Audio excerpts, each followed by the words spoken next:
Hey, did you hear? I can't believe you didn't come. What were you thinking? It was like the entertainment of ever. I'm going to tell you about it. So, here in England, I tell you, the king and his old divine right. Don't tell anybody because they'll cut off my head, but I got as much divine right in my big toe as that man does. He made a deal with the Catholics, did you hear? And the French. So for all I know, all our heads going to be spikes next week. Well, Parliament gets all mad about the king, and they decide we're going to crack down on them other people that aren't Church of England. Well, who gets suffering from that? Well, the Quakers did, not them Catholics. They're over in France. Poor Quakers. I tell you about, what, like 14,000 of them done gone to prison already? Glad I'm not a Quaker. I like them and all, but I don't like prison. So William Penn, you know about him. He's the son of that admiral that everybody likes so much. He's like way up there with the king. And he was supposed to grow up wearing the big wigs and the fancy pants, but he gets to know the Puritans and he gets to know the Quakers, and he totally changes.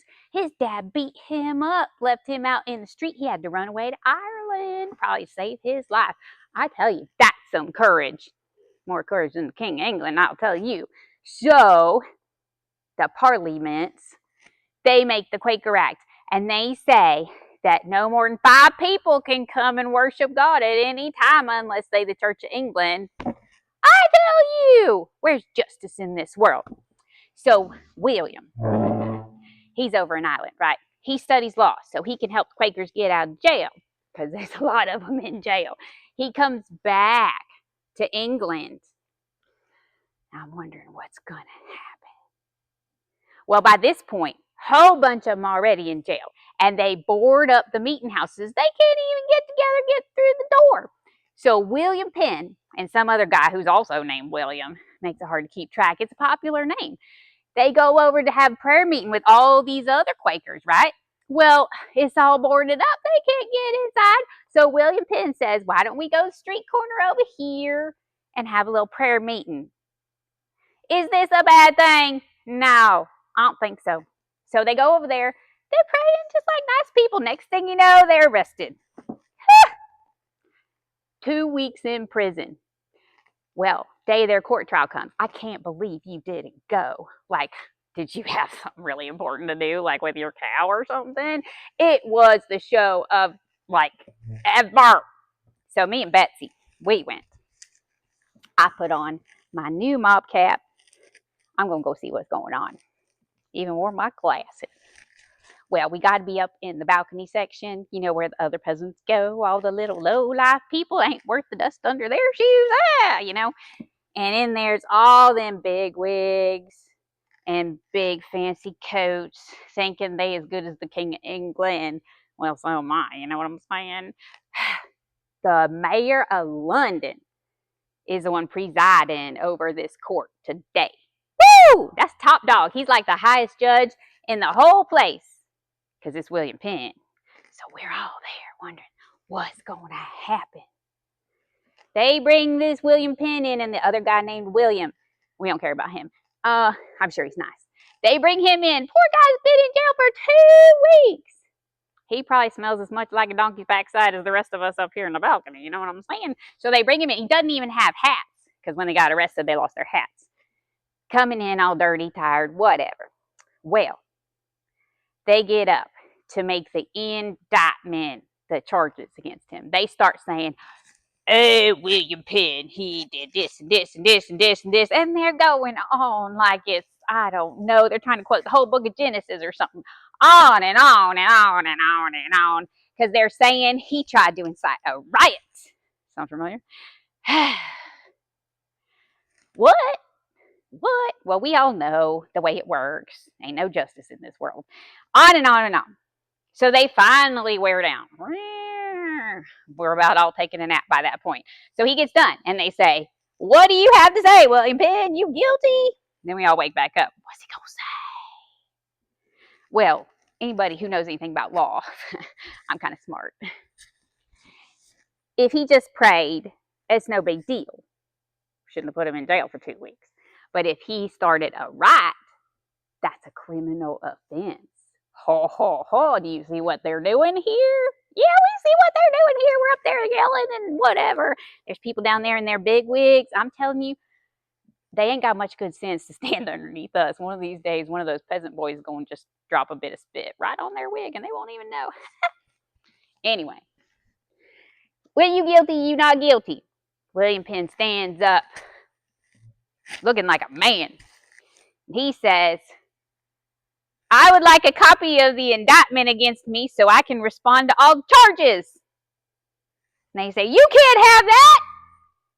And he's like, well, what are the charges against me? They say, well, it's the common law. And he says, which law? They're like, well, it's so common you should just know it. And he's like, well, if it's common, you should be able to tell me which one it is. Told you it was fun. You really missed out. Then they're like, well, at some point, got mad at him about the hats. So they bring in some hats for him because they're supposed to wear hats. Because you know that whole hat thing, doff your hat, important people, blah, blah, blah. Well, then the guy who's charging him, I don't remember what he's called. We'll just call him the guy. The guy, he's like, don't you respect this court? And William's like, yes, I do. And he says, well, aren't you going to show proper respect to this court? He's like, I do. He's like, you didn't take your hat off. Because they know the Quakers don't take their hats off. Oh. Well, the mayor of London person judge thing with the big wig, you know, flowy, curly, ugh, gross, probably stinks. He's like, you're in contempt of court. I'm going to charge you 40 marks. That is a lot of money. I couldn't get 40 marks if I sold every hair on my head. Well, couldn't get one. He says, we didn't have hats when we came in, and the bench, that's the people over there, they're the one who gave us the hats. So if you're going to charge us, you should charge it to them. He's funny. I like him. So he gets real mad because we're all laughing and we think he's great and we don't think he's worth more than nothing. So then he starts saying, you need to tell me what law you're charging me with so I can respond. And am I going to get a trial? Am I going to be heard? As in, can he give his own side of the story? And they're like, oh, sure. And then they don't hear him. So they're like, you're guilty. He's like, wait a second. So here's what happens. There's a jury. There's 12 of them in the jury. This many and this many. 12. And so he's like, you need to call him guilty. He's like, I didn't even get a chance to say my side. We're like, yeah. Well, by this point, see, he's a lawyer. He's not like us peasants who are just like, oh, I don't know. And so we have to pay the money and go to prison and do all the stuff because we don't know better. He knows better. He starts telling him stuff from all these really important law books and quoting stuff to the guy. And he's not all that smart either. He's just used to, bullying everybody. So he gets madder and madder and madder. And we are cheering him on. Woohoo, go William! So they're like, put him in the, I don't even know what it's called. It's like a cage, like this little bird cage looking thing with walls around it. So they stick him in there so he can't see all the people and nobody can see him. Like, time out. Well, he's in there. He didn't get to say his side. But they're like, shut him up so we can do this. He's like, okay, jury, you need to go and talk about it and come back with a guilty verdict. Aren't they supposed to come back with the truth? No, not in England, I'll tell you. So he's in there like, rah, rah, rah, rah. So then the other William starts talking, and he's smart too, and he starts fighting back and forth with him. Finally, they're like, put him in there too. So they put both of them in the cage. They're like, hey. So he's like, jury, you go off and you talk and you come back with guilty. Well, William Penn climbs up this here cage, sticks his head out, and he's like, don't you let him take your rights as Englishmen. Do what's right. Something like that. So the jury goes away. I'm like, what are they going to do? They going to do what the guy said? Or are they going to do what's right? Well, you can get your head knocked off for doing what's right around here. So we all wait about an hour and a half, talking, waiting, taking a nap, going eating some big old chicken leg or something. Finally, they come back. And he says, so, is he guilty or is he not guilty? And they said, he's guilty of praying on the street. What about the other thing? Did he start a riot? He's guilty of praying on the street, and that's it. Woo! So the mayor of London gets red, and his face starts swelling up like it's going to explode, and we're all just watching. And he said, I told you to say guilty, la, la, la. Go up and do it again and come back with a verdict of guilty. Sends him off. Come back. Is he guilty? He's guilty of praying on the street. Is he guilty of a riot? No. They even wrote it down. So that man, he was so mad. He was so mad he about lost his wig. We're all cheering. And do you know what he did? He sent him to prison. The whole jury says you're going to go to prison for a night and think about it, and then you'll come back with a verdict of guilty. What? So William and the other William and all 12 of them get sent out to prison. We're like, we'll just go home, see what happens tomorrow. So we come back tomorrow. I don't know where you were. You should have shown up. It was great. Come back in the morning, 7 o'clock. Milk the cow, come to the court. Okay, what's going to happen? 12 guys come in. They don't look that great. They've been in prison all night. William and the William come in. They don't look that great either. They look worse. Okay, what's the verdict? They say he prayed on the street corner. Is he guilty of starting a riot? Not guilty. Woo! Justice! Yeah! The guy gets all mad. Says, go back to prison! He sends him to prison again for a whole nother night. We go home, we do our chores, we come back the next day. What's going to happen? Not guilty. They wouldn't give in. And so he said, I'm going to fine you all 40 marks. Every single one of them for doing what's right. 40. I don't know what happened to William's hat. Maybe he got to keep the other one. Sends William and the William back to prison. And William's dad, because he's got money, he pays the 40 marks for the two of them to go out. I don't know if the jury ever got out. They might still be in prison right now. Paying those 40 marks because we can't help them out. Justice. Ain't no such thing. William Penn talks about someday there's going to be a place where there's liberty and justice for everybody, not just that there mayor. I hope so. But for now, I got to go milk the cow. Next time, you guys should come with me. We'll watch. Maybe they'll behead somebody. Whew. Okay. So, that actually happened. And the thing with the hat last week, that actually happened too. So, William has had these experiences growing up. Fire London, the plague, now this, the whole like killing people over a hat, which is not great. He's seeing things and he's learning from them. His culture has some real problems. So does ours. He's taking what he's learning and he's using it for his plan for the future. Now, he doesn't know that at the time. He's just suffering at the time, having to go to prison over and over again. But what's sticking in his head is this ideal that there's got to be a better way. Let's find out. Okay, binders open to your handout. The handout that starts with the punks. Week 4. And grab your pen, everybody, except Naomi. You brought one. Okay, that'll count. I'll take it. Okay, so the Quaker Act was real. And then after the Quaker Act, they passed the Act of Uniformity, Act of Conformity, uniformity, one or the other. Basically, do what we want or you're going to be in trouble. And that was even worse. So that was like the churches that did exist, not even the Quakers, all the churches. They had to use the Book of Common Prayer by the Church of England, which I looked up. There it is. See whose picture's on it? It's not God's. I mean, you can't put a picture of God, but there's not even like Abraham or something. Who's that look like? Some bigwig, right? That's where the term comes from, by the way, big wig, because they have big wigs, and they were supposed to be important and powerful. He looks like one of the kings. He probably is one of the kings. The Book of Common Prayer and administration of the sacraments and other rites and ceremonies of the church. Makes me think of the Pharisees. Here's the law, and here's the 6,000 things we added to the law, and you got to keep all those rules if you want to go to heaven. Sounds like what? The Catholics? Church of England's now doing the same thing. And they said, you have to do your book by this, period.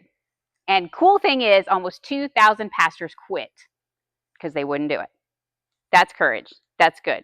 Can you imagine your church? You get together on Sunday, and he's like, okay, they're forcing us to do this, or we can't meet together. We're going to go to my house and meet in secret, but they might fine us, and you don't have a lot of money. If after the fining, if we don't comply, we might go to prison, all of us. And if we don't do that, we're going to be slaves to Jamaica. Do you want to come to my house and pray? Some of the strongest churches in the world are churches where they're risking their life to go to church, because the shallow people and the fluffy people aren't going to show up. People who are showing up know it's worth it. And that's actually happening in churches all around the world where people are being persecuted and killed for their faith. It's a cool thing. You should pray for them. Okay, so Penn's experiences help him in the future in the things that he's learning. So he did study law, and the reason he studied law was because he wanted to help the Quakers who were unjustly being put in jail. There were, about 14,000 of them being imprisoned during these few years. That's so stupid. Okay, now I brought the book that I told you about that was so good. Can you catch that door? Okay, and I wrote down, I need to read to you, page 124. All right. So eventually, William's got all these problems, in and out of jail, which of course is a problem for his dad because he's like this famous politician dude, and it's embarrassing him and all that kind of stuff. So finally, the king's like, I'm going to give you some land in America. That's a good idea. Let's send you across the ocean. Maybe you'll stop bothering me. So he gives him 45,000 acres. That is a lot. This might be like 2 acres.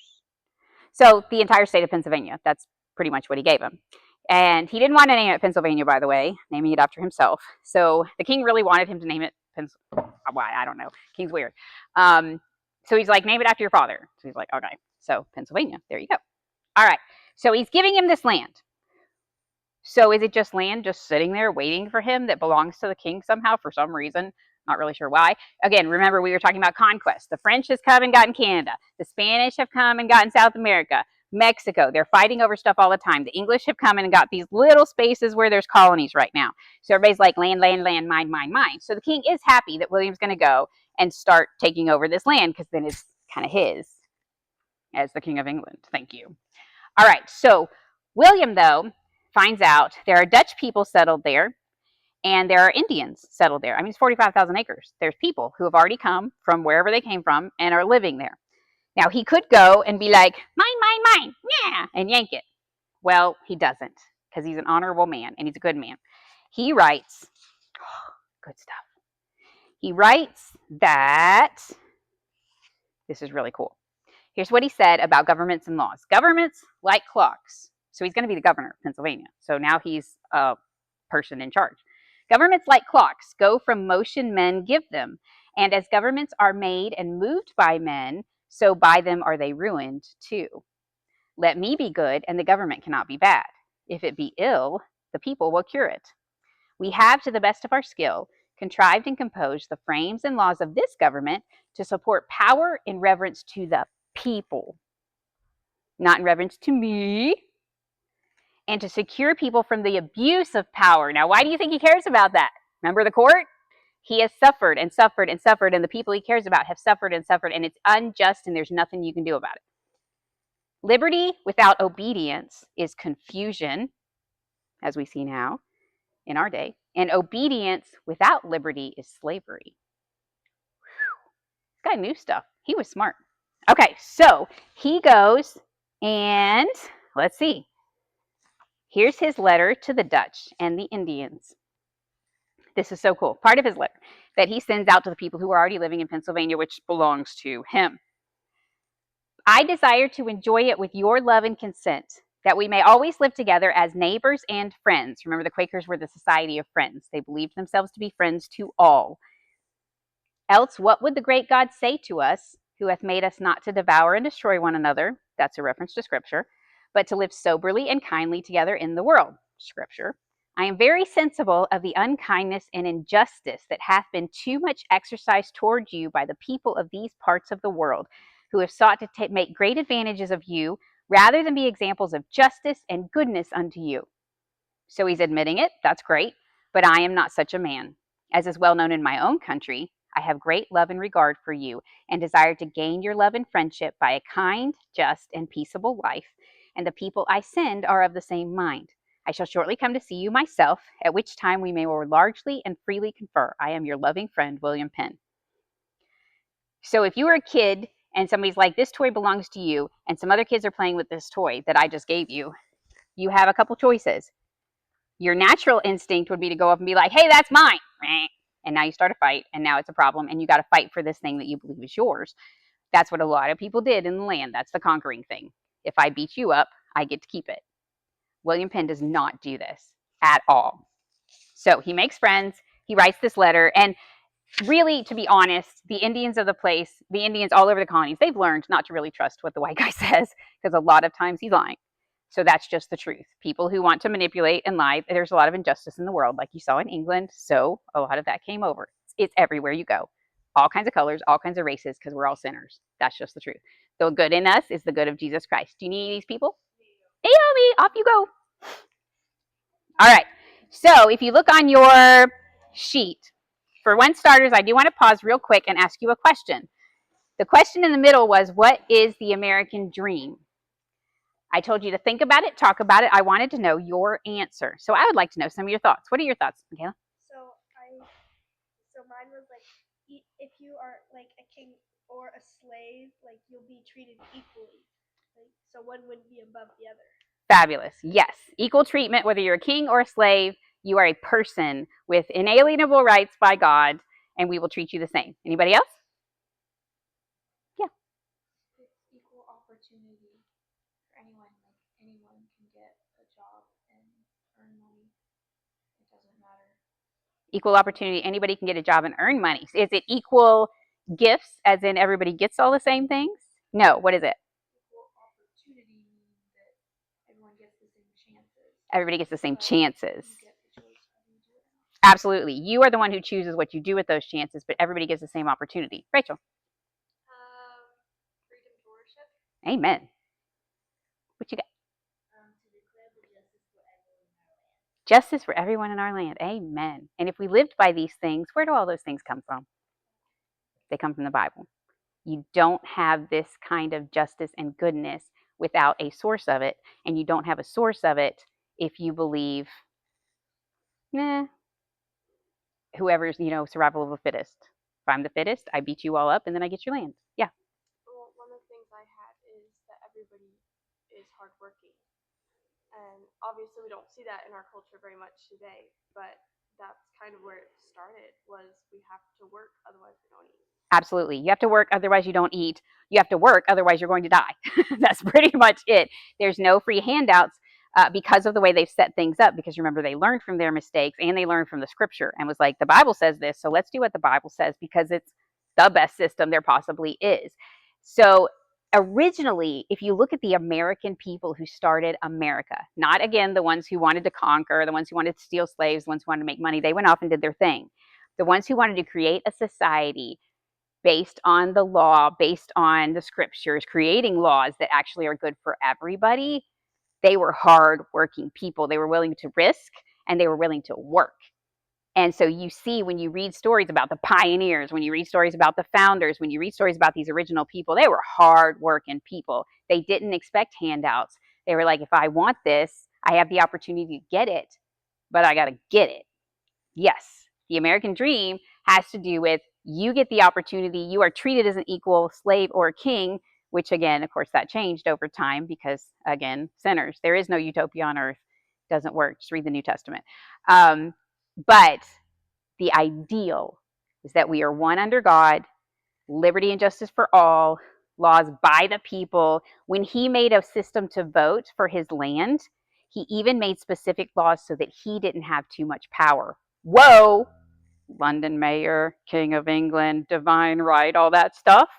He made laws so that he was under the law as well. If you've been keeping track of the news, they love to throw around that phrase, nobody's above the law, nobody's above the law, nobody's above the law, until they'd like to be above the law. And then they start manipulating things. And they're like, well, actually, for me, this is a different story. But that is true of what America is intended to be. Nobody's above the law.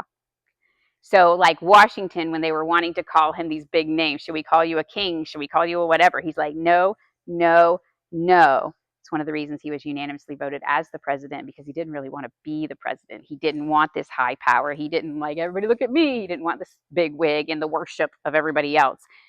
For the people, by the people, of the people, self-governing for the good of all. Yes, very good. So you look down and we talked about Winthrop, John Winthrop, preached to a ship of 400 people about creating a city on a hill, which comes from the Bible, Matthew 5:14. And again, we talked about how that's referenced. Even this year, they are still referencing it. William Penn. Next one. Let's look at some pictures. Okay, so these are the big wigs. Back to that. Doff your hat, all that kind of stuff. The Quakers would not do that, and that was a big deal. It wasn't really about the hat. It was about I am equal to you, and I don't have to grovel because you are higher in worth and value than I am. I will shake your hand. Pretty cool. So they'd go to court and they'd go to prison. Oops. There are a bunch of these that you can find on the internet, these little things that they would sew, and it would have truths that they believed or stories about things. It was one way to keep their history because, again, paper is incredibly expensive, easily destroyed in places where there's mildew and ick and stuff like that. So the idea of writing all the history down is a very rare and wonderful thing. So sometimes this would be more preservable. So if you see, Meetings for Sufferings was formed 1675 to record, alleviate the sufferings of friends. Why were the friends suffering? You already know. Here's James Parnell. After great suffering, died in Colchester prison, 1656, age 19. Be willing that self shall suffer for truth and not the truth for self. Whew. Wow. Self suffers for truth, not the truth for self. It's funny. I heard Charlie Kirk say something very similar to that once. Over here to the right, we do have a book, or at least a paper that probably was handed out as a pamphlet. A declaration of the sad and great persecution and martyrdom of the people called Quakers in New England for the worshiping of God. And then there's a list. Had their right ears cut, have been martyred, have been burned in the hand with the letter H, etc., etc., etc. The stuff that they went through was horrible. So you get together this week and it's like, who's still here? And the people who aren't, what happened to them? And you hear stories. Their prayer request had to be very impressive. Okay, here's another one. See the ship? Now there's hope. Here's William Penn. He's got this land, and we know he's trustworthy because he's been spending years trying to help us. I'd go with him. Let's go. I'm tired of prison. I would rather be on a ship, and then I'd rather be in a place where I can work hard and make something of myself and have freedom to live and worship and be part of a community that's not going to get my head cut off. So when the war began, we declared against taking any part of it. This is something very important in Quaker philosophy. They were very anti-war, and that's shown up in our history over and over again. We'll talk about it some more later, like when it came to the Civil War. But they did not believe war was biblical, and so they would not take any part of it. And there's good in that, there's bad in that. You can argue about it and debate it all you want. But one of the things that was good about it was that they didn't have any desire to fight the Indians, and they wouldn't get involved if anybody was. The whole self-defense thing, again, you can debate it all day long. But that was one thing that was very well known about the Quakers. They helped a lot of slaves escape. Everybody knew that they were the friends. And so the Underground Railroad had a lot of visits to Quaker homes because they knew they would be taken in and helped because they loved all people. Okay, so here's Pennsylvania. Now, if you look, Plymouth was just this little bloop. Pennsylvania is astonishingly huge. And you see all these different people that it belongs to. These people claim this, these people claim this, etc. It was the big time of conquest and claiming things. He gets all this land and he comes to create a society on it. Okay, so if you look back at your handout, William Penn was given, quote, the land of Pennsylvania, 45,000 acres by King Charles II. So we've had James, then we had first Charles, now we have second Charles. Charles II. Nevertheless, Penn paid the Dutch and the Indians living on the land to buy the land instead. Now, that's another thing that's a big deal. We're like, okay, that's nice. Private property, the concept of private property is another thing that is significant and unique in American history. The idea that whether you're a servant or a king, you can have your own land, you can farm your own land, it is yours to make something of it. Remember those peasants who lived on somebody else's land and everything they did technically belonged to that person? So he might leave them enough to eat and survive, maybe, but he took what he wanted. Interesting. Okay.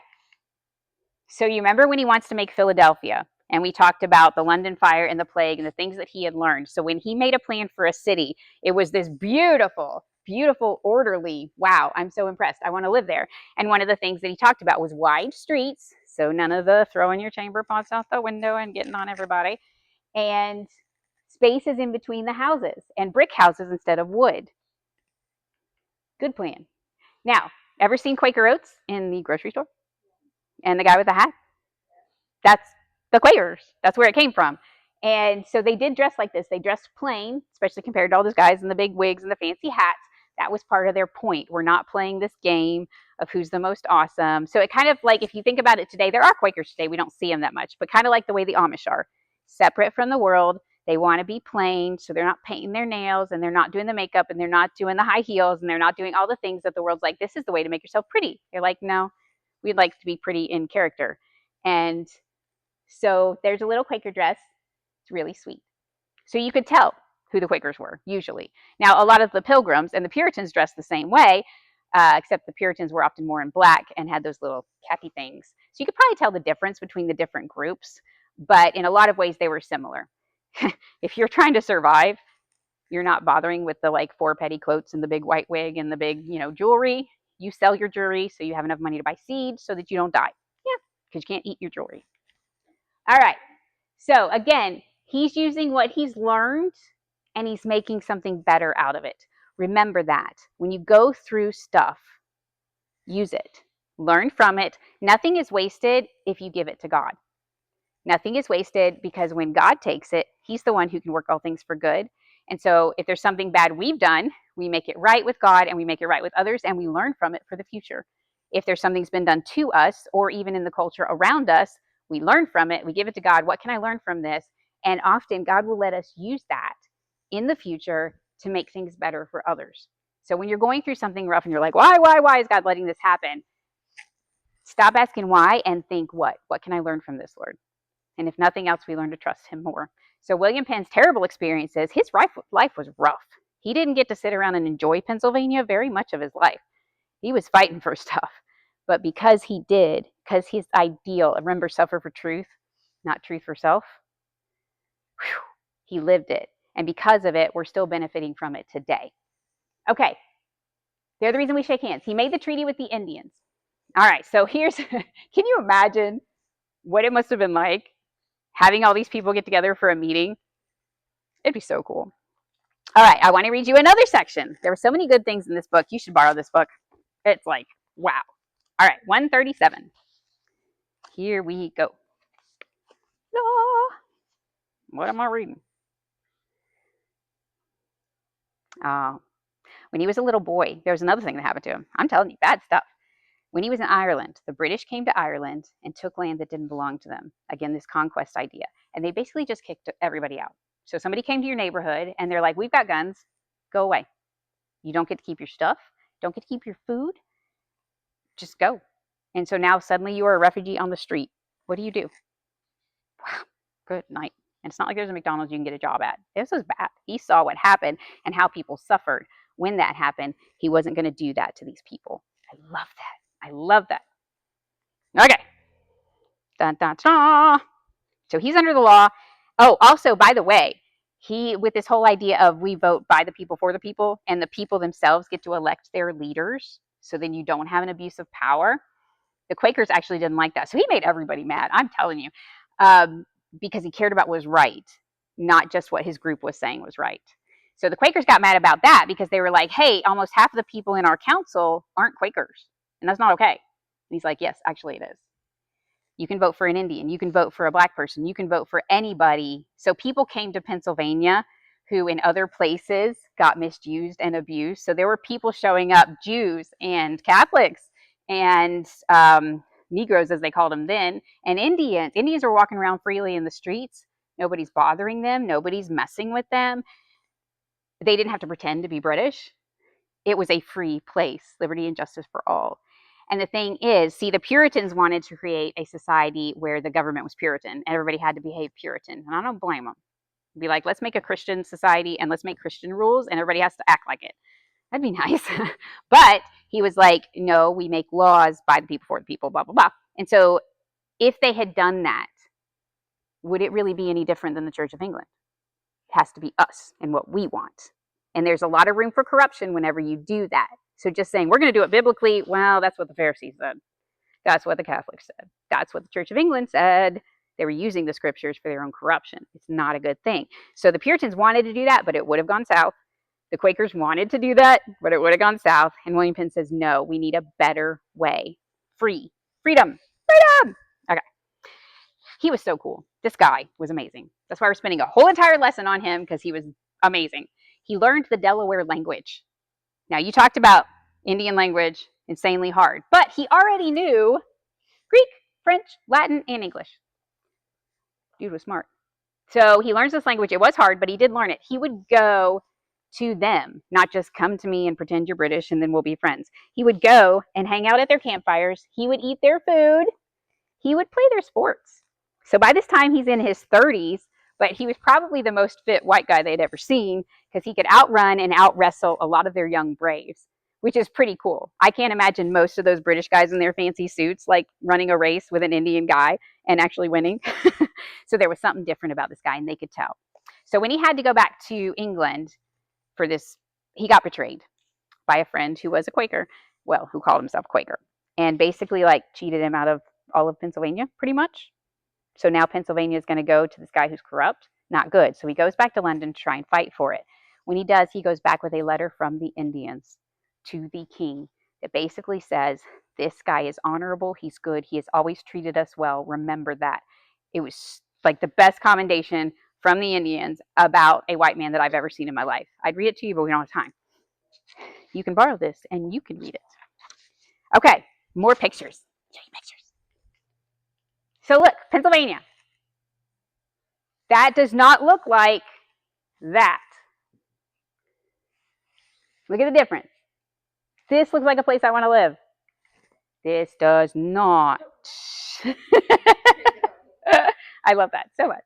All right. Nothing is wasted. He wanted to start a school where all kids could come. The Quaker schools had Quaker schools and they had the Quaker boys in them. He wanted the Indians to be able to come. He wanted girls to be able to go to school. Shocking. Well, when he made a law that all kids up until 12 had to come to school, we're like, public education. Well, at the time, this is a good idea. The farmers were mad about it. Some of them were. They were like, I need my kids to help with the harvest and stuff. But William Penn said, let me tell you, all citizens, you know what? I put it here, that they in Pennsylvania were to be an example, a light to the other colonies. Sound familiar? City on a hill. A light to the other colonies that all citizens, so everybody in Pennsylvania, should be able to read, write, and understand how their government works. Purpose of education. All the girls, all the Indians, all the Negroes, all the Jews, all the Catholics, everybody in our place, nobody's going to be ignorant and make up their own idea about the way things should be so that it suits them. Read, because once you read, you can learn. Write, once you write, you can express things and know how your government works. So the people in power aren't the only ones who stay in power. Remember how William Penn had power in court because he knew the law and the peasants really didn't? What do you know? He also thought that the colonies should be joined together instead of being a bunch of individual ones just connected to the king. If they joined together, they could have one currency so they could trade with each other and be more successful economically. And also, it would be safer. So if somebody was a criminal in this one colony and he ran up to Pennsylvania, he's like, can't arrest me. I didn't do nothing wrong here. So if they joined together, they could have a system of law that joined them all. Now, this was way back, but we're starting to catch these little tiny revolution hints. We know because we know what's coming. They didn't know at the time. They're just creating a place that they think this is best for all. Pretty cool. Ooh, we'll get to that next week. Okay, one last letter. Page 176. Oh, by the way, when poor guy, so he's gone for 16 years and he comes back and they want to have this big to do about him, this big welcome ceremony.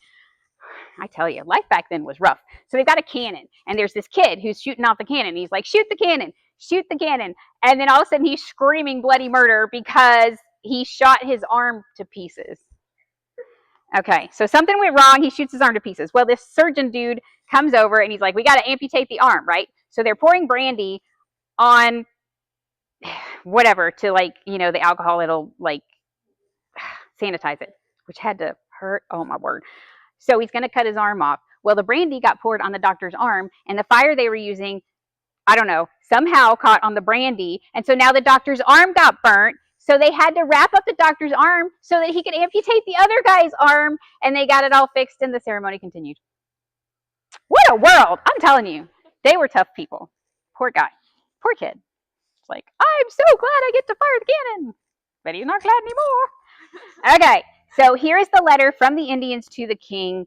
And I'm going to leave it open like this in case you want to read it after class because we don't have time.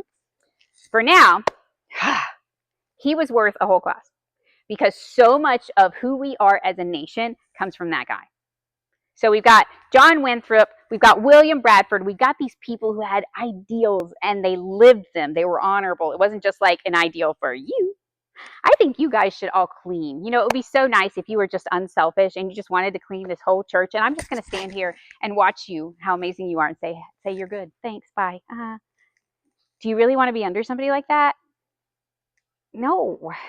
It's like if somebody's yelling at you about being healthy and you should run a mile and they're like this big and they don't ever do anything and they're eating cupcakes while you're running. It's just not, it's not just. It's not just for all. It's just for you and not just for me. Not just this. Okay, so he made a big difference. And with that, we're going to pause. Next week, we get to start in the Great Awakening, and I can't wait to talk about that. I won't tell you because we'll tell you next week, but it's going to be awesome. And the skit, I'm not dressing up next week because you're doing the skit. And if you want to know a little bit about that, you can read number 14, which is the one that we skipped in 100 Verses in America. But if not, you can just come and you'll find out. Maybe you'll be a cloud. Maybe you'll be a ship. Maybe you'll be a kid who with a cannon. Maybe not. Challenges. Can you take one and pass them around? This week's challenges, I'm very excited about it. If you are willing to think, okay, this class is a little bit like the American Dream. If you are willing to work, you will be rewarded for it. The opportunities are open to everyone, but whether you take them or not is your choice.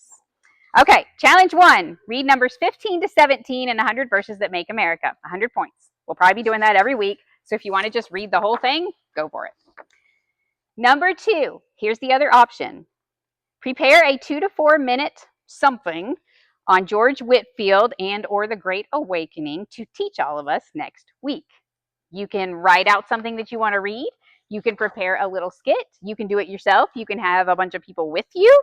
Be creative. Go for it. Make me a poster. I don't care. Anything that teaches us something about the Great Awakening and George Whitefield, have at it. You will get somewhere between 200 to 300 points. That's a lot of points.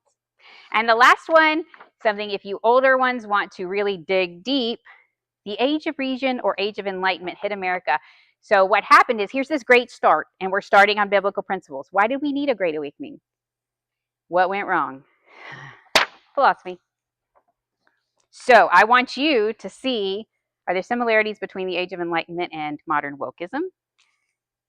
How did they take effect? Are there similarities between the two? The power, like how were they shared with people? What dynamic of people were the most vulnerable to it? Where do you think they got the power to like do all this? How did it work? I want to see a parallel from you between these two things now and then, and why it swept over our nation so powerfully. And if God hadn't sent the Great Awakening and the Age of Enlightenment had gone unchecked, what would our nation be like? Will we even have a nation? Because a lot of people credit the Great Awakening to the revolution, and we'll talk about why next week. But that's anywhere from 200 to 300 points, depending on how much research you do and how much you tell me. And the last one, P.S. This is for the next 10 weeks. The third book that you're going to get today, if you read the whole thing, whichever one is yours, if you read the whole 100 verses that made America, you get 1,000 points. So anybody could go in the lead this week.